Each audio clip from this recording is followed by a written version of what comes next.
Quindi Nuraghe e Ruiu, Sì, monotorre, monotorre. È bellissimo. epoca probabile, Beh, questo è età del bronzo finale. età del bronzo finale. 1200-900. Quindi ce ne sono due, anche una stela interna c'è. C'è la camera interna al centro, poi c'è la scala per andare su E dov'è la scala? a destra. Purtroppo Ah, ecco qua la non era scala. fatto, me l'hanno chiuso. Quindi c'era una scala che saliva su e queste cosa E sono? su, allora, Feritui. guarda che bello. Pittà, come le Allora, chiama? Nicchie. Allora, questa qui, questo è il posto di guardia cosiddetto. Questo. Che questo è una cosa rara con questa architrave qua, Ce ne vedo tre addirittura di architravi, poi c'è quella d'entrata, questa, Bellissimi, guarda come questi architravi servono per legare la parete interna alla parete esterna. Guarda, perché qui c'è la scala.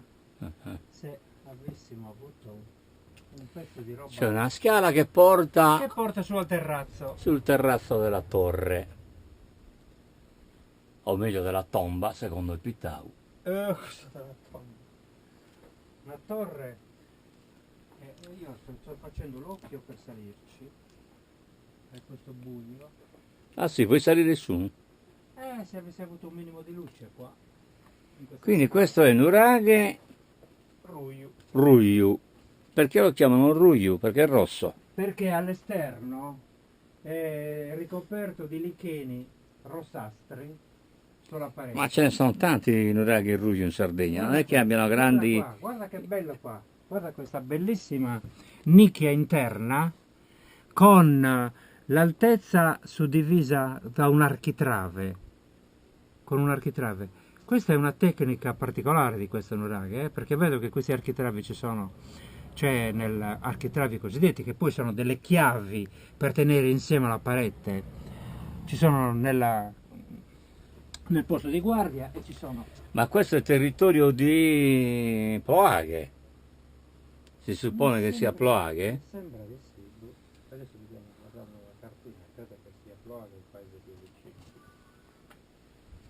E qui c'è la Tolos Integra. Però non si vede la Tolos. Sì. Quindi la Tolos è Nuraghe, a Ruiu è Integra. Devo entrare? Sì. Si vede? Si vede, sei sicuro? Lo accendiamo? Allora, si vede, tu Non si fotografa vede verso nulla. l'alto, tu fotografi, è proprio per quello che è integra, proprio perché non si vede. Quindi la Tolos non si vede. No, Perché è integra. certo, perché se fosse stata sfondata ci avrebbe illuminato l'interno. Allora, questa camera, vediamo un po', cerca di guardare qui a destra e a sinistra se c'è. Non si vede niente. È inutile Guarda, chiudere il guarda un treno. attimo tu che io adesso lo illumino facendo la fotografia, che si accende il flash. Non ho capito se lì c'è l'altra nicchia oppure no. No. Allora niente, di nicchia ce n'è una. No, questa però mi sembra una nicchia. Questa sì. Vedi? Vedi. Accidenti a non avere una pila. Bisogna comprarsi la pila, ho capito. La prossima volta No, perché devi